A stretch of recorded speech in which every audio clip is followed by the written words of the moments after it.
तमन्ना, आप देख रहे हैं द संकेत लाइव। आज की इस विशेष रिपोर्ट में हम बात करेंगे मिडिल ईस्ट में तेजी से बिगड़ते हालात की। जी हाँ दोस्तों, विफल होती कूटनीति और उस खतरनाक मोड़ की जहां दुनिया एक बड़े टकराव की तरफ बढ़ती नजर आ रही है। इस्लामाबाद में हुई अमेरिका और ईरान के बीच उच्च स्तरीय शांति वार्ता से उम्मीद थी कि दशकों पुराने तनाव को कम करने की दिशा में कोई ठोस रास्ता निकलेगा, लेकिन ये बातचीत बिना किसी ठोस नतीजे के खत्म हो गई और अब हालात और ज्यादा तनावपूर्ण हो गए हैं। इस पूरे घटनाक्रम ने एक बार फिर ये साबित कर दिया है कि सिर्फ बातचीत से समाधान आसान नहीं है, जब तक भरोसा और संतुलन नहीं हो। तो दोस्तों, इस वार्ता के फेल होने के बाद सबसे बड़ा बयान सामने आया दोस्तों अमेरिका के राष्ट्रपति डोनाल्ड ट्रंप की ओर से, जिन्होंने न सिर्फ ईरान को नई चेतावनी दी बल्कि दुनिया के सबसे अहम समुद्री मार्ग स्ट्रेट ऑफ हुर्मुज को लेकर बड़ा ऐलान कर दिया है। ट्रंप ने कहा कि अमेरिकी नौसेना अब इस रास्ते से गुजरने वाले जहाजों को रोकने की प्रक्रिया शुरू करेगी। उन्होंने ईरान पर आरोप लगाया कि वो इस जलमार्ग को असुरक्षित बना रहा है और अंतरराष्ट्रीय समझौते का पालन नहीं कर रहा। ये बयान अपने आप में बेहद गंभीर है, क्योंकि होर्मुज स्ट्रेट से दुनिया के करीब 1/3 तेल की सप्लाई गुजरती है और अगर ये टकराव बढ़ता है तो इसका असर सीधे वैश्विक अर्थव्यवस्था और तेल की कीमतों पर पड़ेगा। तो दोस्तों, दूसरी तरफ ईरान ने भी कड़ा रुख अपनाया है और अमेरिकी प्रस्तावों को सिरे से खारिज कर दिया है। ईरान का कहना है कि उसका परमाणु कार्यक्रम पूरी तरह शांतिपूर्ण है और वो किसी भी बाहरी दबाव में आकर अपने अधिकारों से समझौता नहीं करेगी। इस बीच रूस के राष्ट्रपति व्लादिमीर पुतिन ने भी स्थिति को गंभीरता से देखते हुए मध्यस्थता की पेशकश की। क्रेमलिन के अनुसार रूस मिडिल ईस्ट में शांति बहाल करने के लिए सक्रिय भूमिका निभाने को तैयार है, लेकिन सवाल ये है कि क्या अभी बातचीत के जरिए समाधान संभव है या दुनिया एक नए संघर्ष की ओर बढ़ रही है। दोस्तों, इस पूरी वार्ता के फेल होने के पीछे कई बड़े कारण सामने आए हैं। पहला और सबसे अहम कारण रहा अमेरिका और ईरान का अडिग रुख। अमेरिका चाहता था कि ईरान तुरंत अपना यूरेनियम संवर्धन कार्यक्रम बंद करे और भविष्य में परमाणु हथियार न बनाने की गारंटी दे। वहीं ईरान ने इसे अपनी संप्रभुता का मुद्दा बनाते हुए पूरी तरह खारिज कर दिया। अमेरिकी उपराष्ट्रपति जेडी वेंस ने भी कहा कि बातचीत उस स्तर तक पहुंच ही नहीं पाई जहां ईरान उनकी शर्तों पर विचार करता। वहीं ईरान ने अमेरिकी प्रस्तावों को अनुचित और असंतुलित बताया।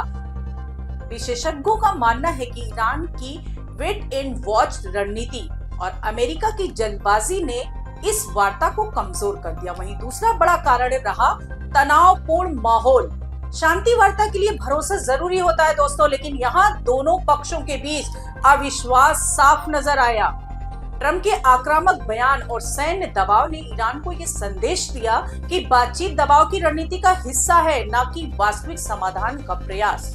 और तीसरा बड़ा कारण बना लेबनान में जारी संघर्ष, जहां बेंजामिन नेतन्याहू के नेतृत्व में इजराइल ने हमले जारी रखे और ईरान की मांग थी कि लेबनान में हमले रोके जाए, तभी शांति वार्ता आगे बढ़ेगी। लेकिन इजराइल ने साफ कर दिया कि अमेरिका ईरान सीज फायर उस पर लागू नहीं होता। इस विरोधाभास ने बातचीत को और जटिल बना दिया। और चौथा और सबसे संवेदनशील मुद्दा रहा होर्मुज स्ट्रेट। अमेरिका चाहता है कि इसे तुरंत खोला जाए ताकि तेल आपूर्ति सामान हो सके, जबकि ईरान इसे अपने दबाव के साधन के रूप में इस्तेमाल कर रहा है। ईरान की मांग थी पहले उस पर लगे प्रतिबंध हटाए जाए और सुरक्षा की गारंटी दी जाए।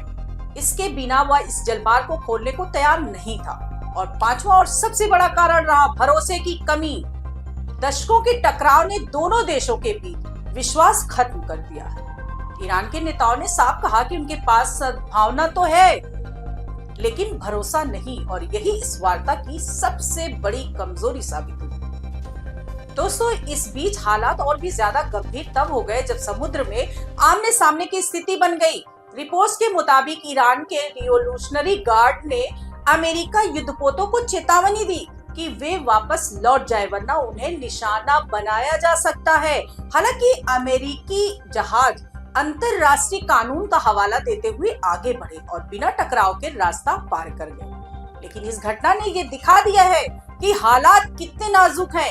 एक छोटी सी गलती भी बड़े युद्ध का कारण बन सकती है दोस्तों। और इस पूरे तनाव का असर सिर्फ मिडिल ईस्ट तक सीमित नहीं है, बल्कि इसका वैश्विक प्रभाव भी साफ नजर आ रहा है। कनाडा के नए प्रधानमंत्री मार्क ने बड़ा फैसला लेते हुए कहा कि अब उनका देश अपने रक्षा बजट का बड़ा हिस्सा घरेलू उद्योगों पर खर्च करेगा।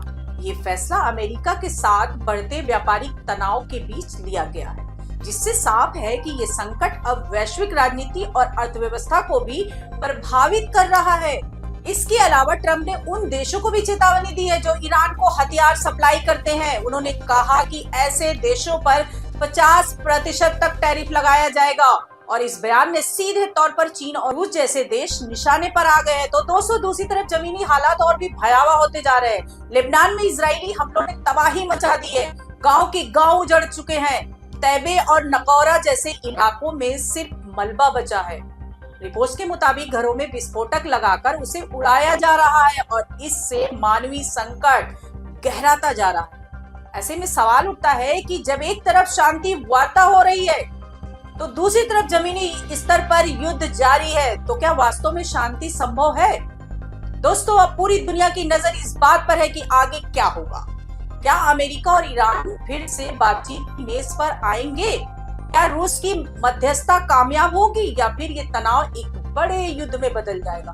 क्योंकि अगर ऐसा हुआ तो इसका असर सिर्फ मिडिल ईस्ट तक सीमित नहीं रहेगा, बल्कि पूरी दुनिया इसकी चपेट में आ सकती है। तेल की कीमतें आसमान छू सकती है, वैश्विक बाजार ठप हो सकता है और लाखों लोगों की जिंदगी प्रभावित हो सकती है। दोस्तों, इस पूरे घटनाक्रम पर आपकी क्या राय है? क्या कूटनीति इस संकट का समाधान निकाल पाएगी या दुनिया एक और बड़े युद्ध की ओर बढ़ रही है? अपनी राय हमें कमेंट्स में जरूर बताएं और अगर आपको हमारी ये रिपोर्ट पसंद आई हो तो वीडियो को लाइक जरूर करें। आज के लिए इतना ही। नमस्कार दोस्तों।